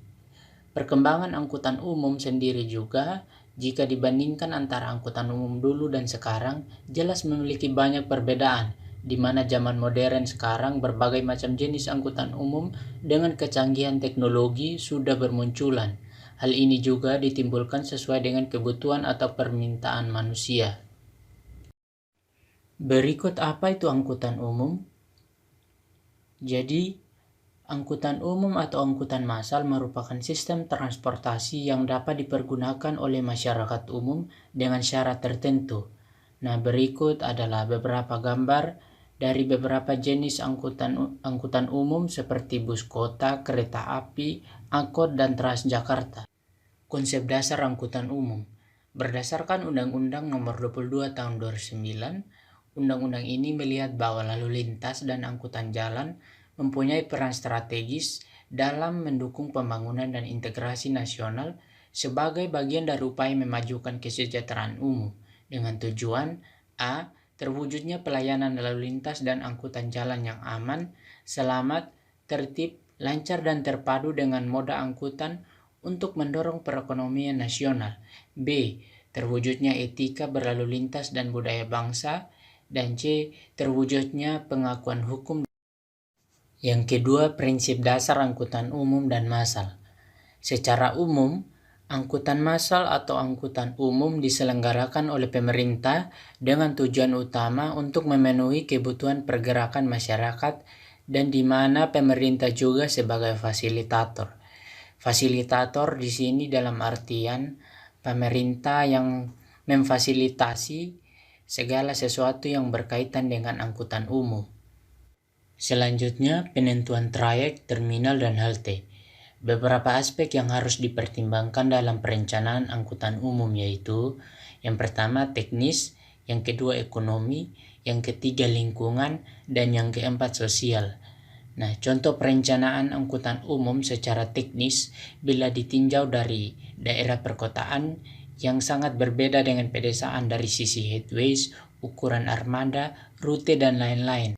Sehingga dalam penentuan baik trayek, terminal, dan halte bisa memperhatikan hal-hal tersebut. Dan pada aspek teknis perencanaan angkutan umum dibagi menjadi dua level. Yang pertama level strategis dan yang kedua level operasional. Dan yang termasuk dalam level strategis yaitu yang pertama perencanaan rute, terminal, bus stop, titik transfer. Dan yang kedua perencanaan tarif. Dan yang ketiga perencanaan jadwal meliputi jadwal kedatangan, operasional, dan KRU angkutan umum. Dan yang termasuk dalam level operasional yaitu manajemen penundaan serta penjadwalan ulang. Berikut kita masuk pada perencanaan rute angkutan umum. Perencanaan rute adalah perencanaan awal dalam perencanaan angkutan umum. Dalam perencanaan ini, yang perlu diperhatikan adalah yang pertama waktu tempuh maksimal, yang kedua ketersinggungan antar rute, dan yang ketiga perbandingan waktu tempuh antara jarak dari zona asal ke zona tujuan melalui rute yang direncanakan dengan shortest path, dan yang keempat jenis rute. Cara sederhana menentukan rute. Yang pertama, tentukan zona-zona yang dilayani angkutan umum. Yang kedua, identifikasi semua ruas jalan yang menghubungkan zona tersebut. Yang ketiga, menentukan rute angkutan umum dengan beberapa syarat seperti waktu tempuh tercepat, jumlah transfer, dan lain-lain. Yang keempat, mengidentifikasi data matriks asal tujuan, apakah jumlah pergerakan yang besar dapat dilayani oleh rute yang sudah ditentukan secara langsung. Dan yang terakhir, jika sudah, maka rute sudah cukup efektif. Selanjutnya, parameter dan pelayanan angkutan umum. Pelayanan angkutan umum dapat dibedakan dalam 3 kategori utama yaitu angkutan antar kota, angkutan perkotaan, dan angkutan perdesaan. Angkutan antar kota dibagi menjadi 2 yaitu yang pertama antar kota antar provinsi, yakni angkutan antar kota yang melampaui batas administrasi provinsi. Yang kedua angkutan antar kota dalam provinsi, yakni pelayanan jasa angkutan antar kota dalam satu wilayah administrasi provinsi. Angkutan antar kota adalah angkutan yang menghubungkan suatu kota dengan kota lainnya, baik yang berada dalam suatu wilayah administrasi provinsi atau antar kota dalam provinsi, maupun yang berada di provinsi lain, atau antar kota antar provinsi, yang berarti angkutan antar daerah. Sistem AKAP dan AKDP dapat mengandung arti bahwa yang pertama angkutan antar kota dalam suatu wilayah administrasi provinsi dan angkutan daerah kota raya atau metropolitan. Yang kedua, angkutan perkotaan yang tidak sama dengan angkutan kota. Berikutnya definisi dan fungsi terminal secara umum. Terminal merupakan tempat awal dan akhir operasi transportasi atau proyek atau tempat pergantian moda atau dalam bahasa Inggrisnya interchange. Fungsi terminal secara umum adalah sebagai tempat memuat penumpang atau barang ke atas kendaraan transportasi atau sebaliknya, tempat menampung penumpang dari waktu tiba sampai waktu berangkat, dan tempat mengumpulkan penumpang serta barang dalam ukuran ekonomis. Nah, jenis-jenis terminal dibagi menjadi 2 berdasarkan jenis angkutan dan berdasarkan jenis moda dan sifat orang yang dilayani, dan yang termasuk di dalam jenis-jenis terminal berdasarkan jenis angkutan, yaitu terminal penumpang atau khusus melayani penumpang, dan terminal barang atau khusus melayani barang. Dan yang termasuk di dalam jenis-jenis terminal berdasarkan jenis moda dan sifat orang yang dilayani, yaitu moda pelabuhan atau moda angkutan laut, moda lapangan terbang atau moda transportasi darat, stasiun kereta api, serta terminal peti kemas atau moda angkutan barang. Nah, gambar berikut merupakan contoh dari gambar terminal, di mana ada terminal bus, terminal udara, stasiun kereta api, dan pelabuhan laut. Yang berikutnya kita masuk ke dalam konsep dan analisa tarif angkutan umum. Apa itu biaya atau cost? Dalam arti luas, biaya atau cost yaitu pengorbanan sumber daya yang diukur dalam satuan uang yang telah terjadi dan kemungkinan akan terjadi, atau dengan kata lain belum terjadi untuk tujuan tertentu. Dan dalam arti yang lebih sempit, cost yaitu pengorbanan sumber daya yang dilakukan untuk memperoleh manfaat. Nah, biaya juga terdiri dari dua macam. Yang pertama, biaya tetap atau fixed cost, dan yang kedua, biaya variabel atau variable cost. Nah, apa itu biaya tetap atau fixed cost? Jadi, biaya tetap atau fixed cost yaitu biaya yang tidak bergantung pada perubahan volume produksi, bahkan bila untuk sementara produksi dihentikan, biaya tetap ini harus tetap dikeluarkan dalam jumlah yang sama. Dan variable cost yaitu biaya yang besar kecilnya mengikuti banyak sedikitnya volume produksi yang dihasilkan. Setelah dijabarkan sebelumnya tentang apa itu biaya dan macam-macam biaya, berikut kita masuk pada memilih metode penetapan harga.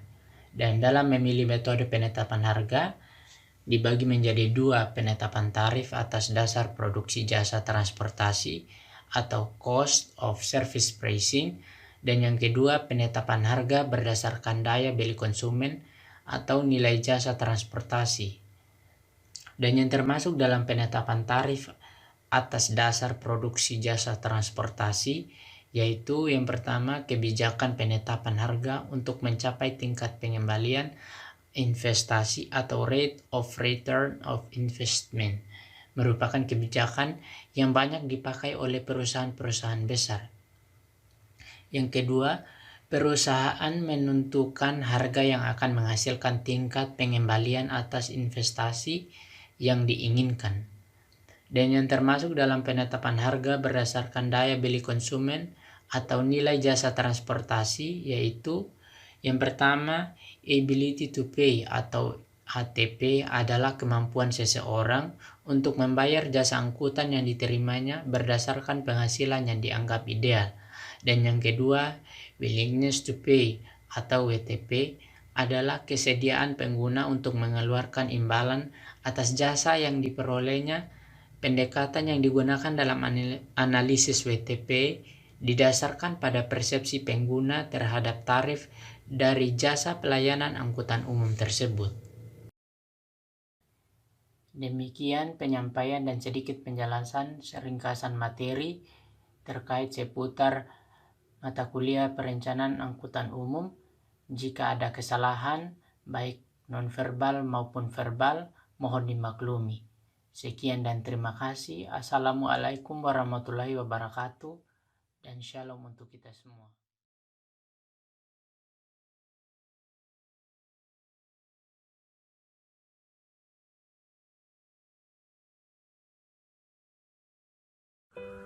Shalom, salam sejahtera untuk kita semua.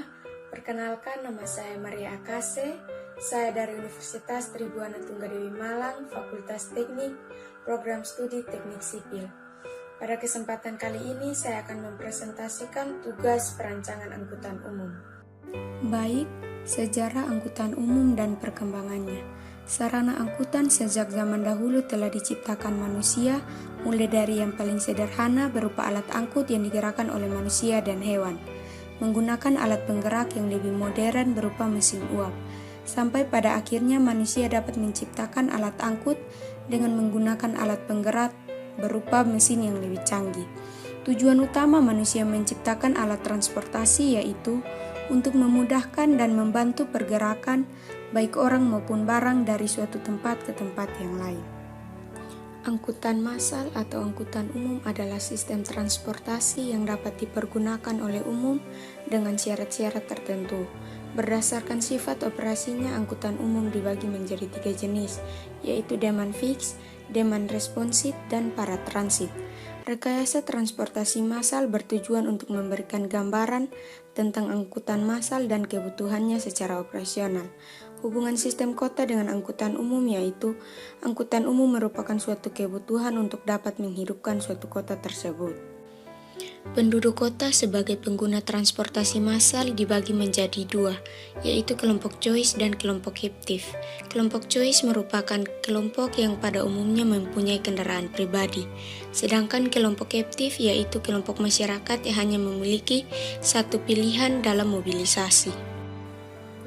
Aspek perencana sarana angkutan umum dibagi menjadi 2, yaitu aspek fisik dan aspek operasional.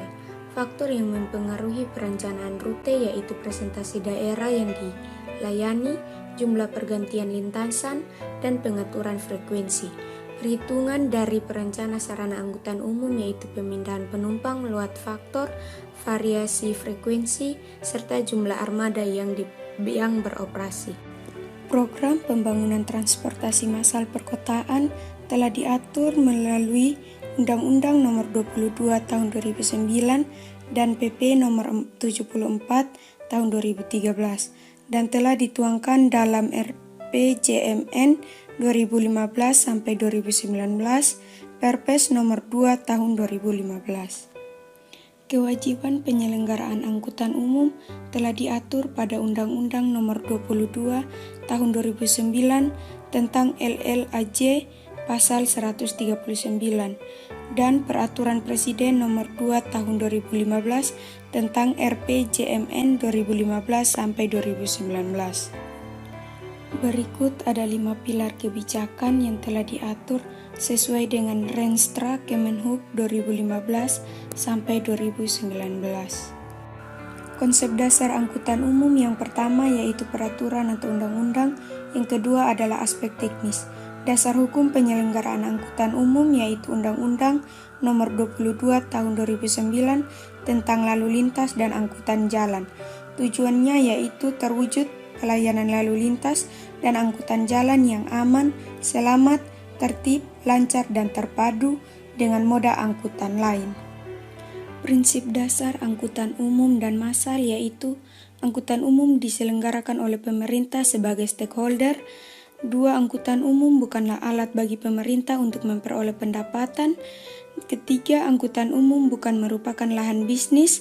Yang keempat, pemerintah sebagai fasilitator merupakan pihak yang paling berwenang. Konsep pelayanan angkutan kota yaitu mengembangkan diri sesuai dengan peranannya dalam menunjang perkembangan kota. Tujuan dan peranan angkutan kota yaitu menyelenggarakan pelayanan angkutan kota yang baik, aman, cepat, murah dan nyaman, dan layak bagi masyarakat karena sifatnya yang massal. Sebagai angkutan umum, pelayanan angkutan kota dalam mengangkut penumpang dibagi menjadi 3, yaitu yang pertama dari wilayah permukiman yang tersebar luas, yang kedua antar wilayah permukiman dan tempat kerja, yang ketiga ke tempat kerja dan tempat perbelanjaan. Faktor yang mempengaruhi kualitas operasi angkutan umum yang pertama load faktor, kedua waktu tempuh, ketiga frekuensi pelayanan dan jumlah armada. Karakteristik angkutan umum yang pertama efektif, yaitu pemilihan terhadap hasil dari suatu pelayanan, dan yang kedua yaitu efisien, atau ukuran penilaian terhadap cara atau alat untuk mencapai hal tersebut. Aspek utama angkutan umum yaitu yang pertama kuantitas, kedua kualitas, ketiga harga, dan terakhir biaya. Kuantitas pelayanan dibagi menjadi 5 jenis, yaitu kehandalan, keamanan atau keselamatan, kemudahan, kenyamanan, dan keramahan atau informasi. menuju sustainable mobility atau mobilitas yang berkelanjutan. Solusinya yaitu yang pertama, meningkatkan peran angkutan umum, yang kedua, membatasi penggunaan kendaraan bermotor pribadi, ketiga, mendorong penggunaan kendaraan tidak bermotor, keempat, menggunakan kendaraan bermotor dan BBM ramah lingkungan, yang kelima, meningkatkan disiplin pengemudi dan konsistensi pengawasan serta peningkatan hukum. Pada aspek teknis, perencanaan angkutan umum dibagi menjadi dua level, yaitu level strategis dan level operasional. Indikator pelayanan angkutan umum secara kualitatif yaitu jaringan trayek, perpindahan, jadwal, tarif dan tiket, informasi, dan penyediaan fasilitas yang memadai. Perencanaan rute angkutan umum perkotaan yang perlu diperhatikan yaitu waktu tempuh maksimal, ketersinggungan antar rute, perbandingan waktu tempuh antara jarak dari zona asal ke zona tujuan, dan jenis rute. Cara sederhana menentukan rute: yang pertama, tentukan zona yang akan dilayani oleh angkutan umum. Yang kedua, identifikasi semua ruas jalan. Yang ketiga, menentukan rute angkutan umum. 4, mengidentifikasi data matriks asal tujuan. Yang kelima, jika sudah maka rute sudah cukup relatif. 6, jika belum maka dengan mengubah rute yang sudah ditentukan. Perencanaan terminal dan tempat henti. Kriteria utama yang perlu diperhatikan: yang pertama, mengantisipasi pergerakan pejalan kaki, dapat mengantisipasi sirkulasi pergerakan bis, dapat mengantisipasi kebutuhan transfer, mampu mengantisipasi pergerakan KIS dan ride, membuat penumpang merasa nyaman dan aman. Bis dapat menaik turunkan penumpang secara mudah dan cepat, sekecil mungkin mempengaruhi kondisi lalu lintas pada jaringan jalan sekitar. Penentuan lokasi terminal penumpang: yang pertama, rencana umum tata ruang, kepadatan lalu lintas, keterpaduan moda transportasi, kondisi topografi, dan kelestarian lingkungan. Parameter dan tingkat pelayanan angkutan. Angkutan penumpang dengan menggunakan angkutan umum adalah angkutan penumpang dengan menggunakan kendaraan umum dan dilaksanakan dengan sistem sewa atau bayar. Peranan angkutan umum yaitu melayani kepentingan mobilitas masyarakat dalam melakukan kegiatan, baik kegiatan sehari-hari yang berjarak pendek atau menengah berupa angkutan perkotaan atau pedesaan dan angkutan antar kota dalam provinsi maupun kegiatan sewaktu-waktu antar provinsi. Angkutan antar kota adalah angkutan yang menghubungkan suatu kota dengan kota yang lain, baik yang berada dalam suatu wilayah administrasi provinsi maupun yang berada di wilayah provinsi lain. Angkutan perdesaan adalah pelayanan angkutan penumpang yang ditetapkan melayani trayek atau angkutan yang melayani daerah pinggiran. Trayek adalah lintasan kendaraan umum untuk pelayanan jasa angkutan orang dengan mobil bus yang mempunyai asal dan tujuan, sedangkan lintasan menunjukkan pada ruas jalan yang dilalui oleh kendaraan umum. Jaringan trayek adalah kumpulan trayek yang menjadi satu kesatuan jaringan pelayanan angkutan orang. Jenis-jenis terminal dibagi menjadi dua, yaitu berdasarkan jenis angkutan dan berdasarkan jenis moda dan sifat orang yang dilayani. Adapun komponen-komponen yang berinteraksi di terminal. Karakteristik terminal yaitu karakteristik terminal penumpang dan karakteristik terminal barang. Jenis-jenis terminal angkutan barang dibagi menjadi dua, yaitu berdasarkan sifat barang yang diangkut dan berdasarkan kapasitas bongkar muatnya. Konsep dan analisa tarif angkutan umum yaitu biaya. Biaya merupakan faktor yang menentukan dalam transportasi untuk menentukan tarif agar pengoperasiannya mencapai tingkat efektif dan efisien. Berdasarkan dari biaya pelayanannya dibagi menjadi dua, yaitu biaya langsung dan biaya tidak langsung. Berdasarkan konsep biaya, biaya dibagi menjadi tiga, yaitu biaya operasi kendaraan atau BOK, biaya tetap atau fixed cost, dan biaya variabel atau variable cost. Tarif transportasi menurut dua sisi kepentingan, yang pertama operator dan yang kedua pengguna atau user. Kategori tarif keuangan yaitu tarif menurut kelas, tarif yang lebih tinggi dari tarif kelas, dan tarif perjanjian atau kontrak. Penetapan harga berdasarkan daya beli konsumen yaitu ability to pay atau ATP dan willingness to pay atau WTP. Harga jasa angkutan per ton kilometer per jam bertujuan untuk menentukan beberapa harga jasa angkutan guna mengangkut 1 ton sejauh 1 kilometer dalam waktu sekian jam dengan diperhitungkan nilai rata-rata. Baik, sekian hasil presentasi saya. Atas perhatiannya saya ucapkan terima kasih.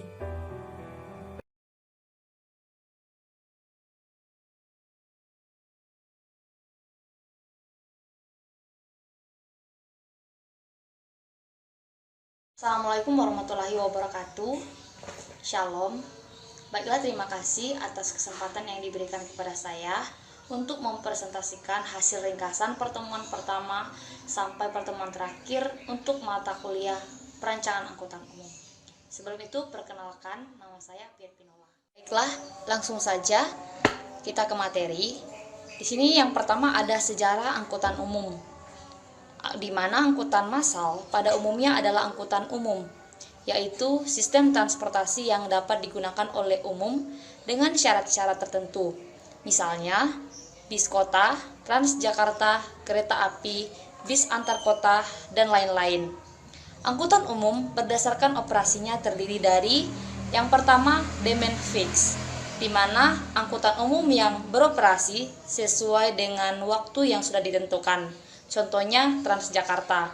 Yang kedua ada demand responsif, yaitu angkutan umum yang beroperasi sesuai demand yang ada. Contohnya bis, kota, dan angkot. Yang ketiga ada paratransit, yaitu angkutan umum yang tidak memiliki rute atau waktu. Contohnya taksi dan ojek online. Selain sejarah angkutan umum, ada juga konsep dasar angkutan umum, di mana di sini yang pertama ada peraturan atau undang-undang. Undang-Undang Nomor 22 Tahun 2009 tentang lalu lintas dan angkutan jalan. Undang-undang ini melihat bahwa lalu lintas dan angkutan jalan mempunyai peran strategis dalam mendukung pembangunan dan integrasi nasional sebagai bagian dari upaya memajukan kesejahteraan umum. Yang kedua ada kualitas operasi angkutan umum. Nah, faktor ini sangat mempengaruhi pada angkutan umum. Nah, yang pertama ada load factor, yaitu perbandingan jumlah penumpang dengan kapasitas tempat duduk mobil penumpang. Yang kedua ada waktu tempuh rute, di mana waktu yang dibutuhkan untuk menempuh suatu rute secara utuh dari asal sampai ke akhir tujuan rute. Nah, yang ketiga ada frekuensi pelayanan, yaitu jumlah perjalanan kendaraan dalam waktu tertentu. Yang terakhir ada jumlah armada, yaitu jumlah kendaraan yang beroperasi pada satu rute. Selanjutnya ada konsep dasar kinerja angkutan umum. Nah, di sini ada dua. Yang pertama efektivitas, yaitu penilaian terhadap hasil dari suatu sistem pelayanan. Jadi ada penilaian dari kinerja angkutan umum. Nah, yang kedua ada efisiensi, yaitu ukuran penilaian terhadap cara atau alat untuk mencapai hasil tersebut. Jadi bukan cuman kita menilai hasil dari sistem pelayanan setiap angkutan umum, tetapi juga ada ukuran yang kita nilai dari hasil tersebut. Nah, yang ada juga prinsip angkutan umum, yaitu ada kuantitas, di mana kuantitas ini berapa jumlah dari angkutan umum. Nah, yang kedua ada kualitas dari angkutan umum. Yang ketiga ada juga harganya. Jadi bukan cuma jumlah dan kualitas, tapi juga ada harga, di mana harga dari penghasilan dari angkutan umum. Yang ketiga ada biayanya, biaya dari setiap angkutan umum. Kemudian ada juga yang akan terlibat di dalam angkutan umum. Yang pertama di sini ada pemerintah sebagai regulator. Nah, salah satu contohnya pemerintah sebagai regulator mempunyai tugas, yaitu penyedia prasarana ataupun penentu standar pelayanan dan sistem atau mekanisme perawatan. Nah, yang kedua ada operator. Jadi bukan cuma pemerintah yang terlibat dalam angkutan umum, tetapi ada juga operator. Yang ketiga ada masyarakat, dan yang keempat ada DPR. Selanjutnya ada parameter dan pelayanan angkutan. Nah, pelayanan angkutan umum di Indonesia itu dapat dibedakan dalam 3 kategori utama, yaitu yang pertama ada angkutan antar kota, di mana angkutan antar kota adalah angkutan yang menghubungkan satu kota dengan kota lainnya. Nah, yang kedua ada angkutan perkotaan. Nah, angkutan perkotaan ini tidak sama dengan angkutan kota. Yang ketiga ada angkutan perdesaan. Nah, dalam suatu angkutan umum pastinya terdapat terminal. Nah, di mana definisi terminal adalah tempat awal dan akhir operasi transportasi atau trayek. Nah, di sini juga memiliki fungsi. Yang pertama ada tempat memuat penumpang atau barang ke atas kendaraan transportasi atau sebaliknya. Nah, yang kedua juga berfungsi untuk tempat menampung penumpang dari waktu tiba sampai waktu berangkat. Selanjutnya ada konsep dan analisa tarif angkutan umum. Nah, di sini ada pertanyaan, yaitu apa itu biaya atau cost. Di sini ada 2 pengertian. Yang pertama ada arti luas, yaitu pengorbanan sumber daya yang diukur dalam suatu uang yang telah terjadi dan kemungkinan akan terjadi atau belum terjadi untuk tujuan tertentu. Jadi dalam arti luas ini ada 2 kemungkinan antara terjadi atau nggak terjadi. Nah, di sini pengorbanan yang dimaksud yaitu dari biaya yang akan dikeluarkan.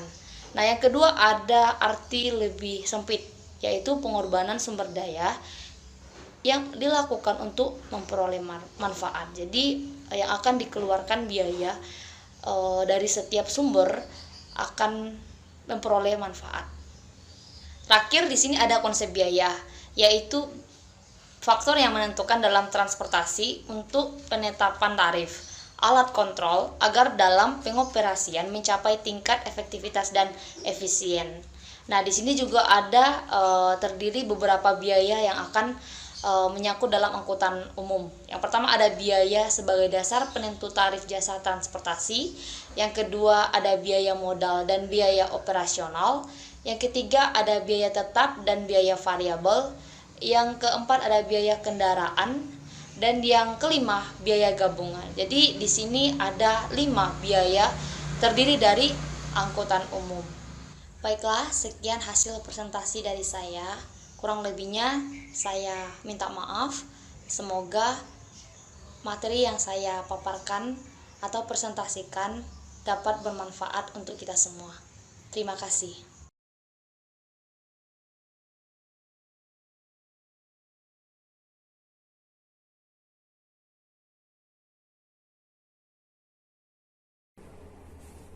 Selamat siang semuanya. Sebelumnya perkenalkan, nama saya Franciscus Honoratus Solowata. Saya adalah mahasiswa dari Universitas Tribuana Tunggadewi, Malang, dengan program studi teknik sipil. Di sini saya akan menjelaskan tentang materi dari mata kuliah perancangan angkutan umum. Judul materinya adalah konsep dasar angkutan umum. Konsep dasar angkutan umum itu berkaitan dengan 2 aspek. Yang pertama peraturan atau undang-undang, yang kedua aspek teknis. Yang berikut dasar hukum penyelenggaraan angkutan umum.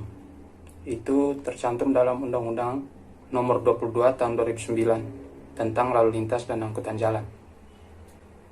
Undang-undang ini melihat bahwa lalu lintas dan angkutan jalan mempunyai peran strategis dalam mendukung pembangunan dan integrasi nasional sebagai bagian dari upaya memajukan kesejahteraan umum. Secara lebih spesifik dari undang-undang ini, ada pada pasal-pasal yang mengatur angkutan umum dan angkutan massal dengan tujuan-tujuannya sebagai berikut. 1. Terwujudnya pelayanan lalu lintas dan angkutan yang aman, selamat, tertib, lancar, dan terpadu dengan moda angkutan lain untuk mendorong perekonomian nasional, memajukan kesejahteraan umum, memperkukuh persatuan dan kesatuan bangsa, serta mampu menjunjung tinggi martabat bangsa. Yang kedua, terwujudnya etika berlalu lintas dan budaya bangsa. Yang ketiga, terwujudnya penegakan hukum dan kapasitas hukum bagi masyarakat. Undang-undang ini berlaku untuk membina dan menyelenggarakan lalu lintas dan angkutan jalan yang aman, selamat, tertib, lancar, melalui 1. Kegiatan gerak pindah kendaraan, orang, dan atau barang di jalan. 2. Kegiatan yang menggunakan sarana, prasarana, dan fasilitas pendukung lalu lintas dan angkutan jalan. Yang ketiga, kegiatan yang berkaitan dengan registrasi dan identifikasi kendaraan bermotor dan pengemudi, pendidikan berlalu lintas, manajemen dan rekayasa lalu lintas, serta penegakan hukum lalu lintas dan angkutan jalan. Adapun pasal-pasalnya, yang pertama, pasal 5 ayat 1 dan 2. Negara bertanggung jawab atas lalu lintas dan angkutan jalan dan pembinaannya dilaksanakan oleh pemerintah. Jadi pembinaan lalu lintas dan angkutan jalan mulai dari perencanaan, pengaturan, pengendalian sampai pengawasan itu adalah pemerintah yang bertanggung jawab. Yang berikut pasal 138 ayat 1. Pemerintah bertanggung jawab atas penyelenggaraan angkutan umum. Jadi pemerintah yang menyelenggarakan angkutan umum itu. Yang berikut pasal 139 ayat 4. Penyediaan jasa angkutan umum dilaksanakan oleh badan usaha milik negara, badan usaha milik daerah, dan atau badan hukum lain sesuai dengan ketentuan peraturan perundang-undangan. Next. Lalu pasal 158 ayat 1. Pemerintah menjamin ketersediaan angkutan massal berbasis jalan untuk memenuhi kebutuhan angkutan orang dengan kendaraan bermotor umum di kawasan perkotaan. Pasal 158 ayat 2. Angkutan massal harus didukung dengan 1. Mobil bus yang berkapasitas angkutan massal atau sistem angkutan yang menggunakan mobil bus dengan lajur khusus yang terproteksi sehingga memungkinkan peningkatan kapasitas angkut yang bersifat massal. 2. Lajur khusus. Yang ketiga, trayek angkutan umum lain yang tidak berhimpitan dengan trayek angkutan massal. Dan yang keempat, angkutan pengumpan.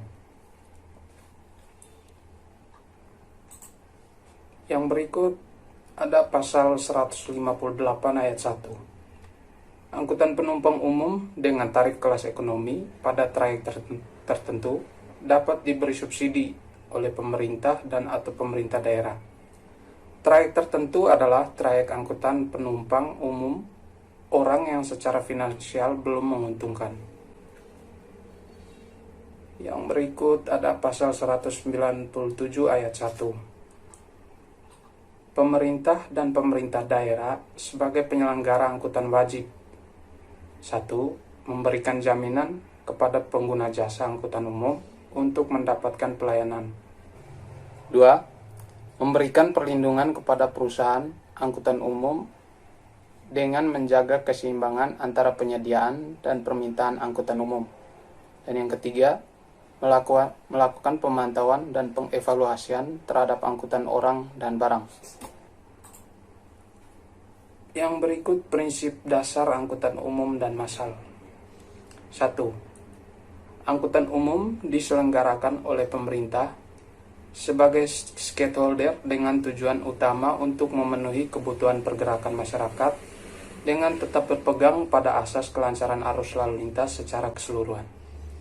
Yang kedua, angkutan umum bukanlah alat bagi pemerintah untuk memperoleh pendapatan daerah, bahkan pada rute-rute tertentu, kalau memang belum menguntungkan perlu disubsidi.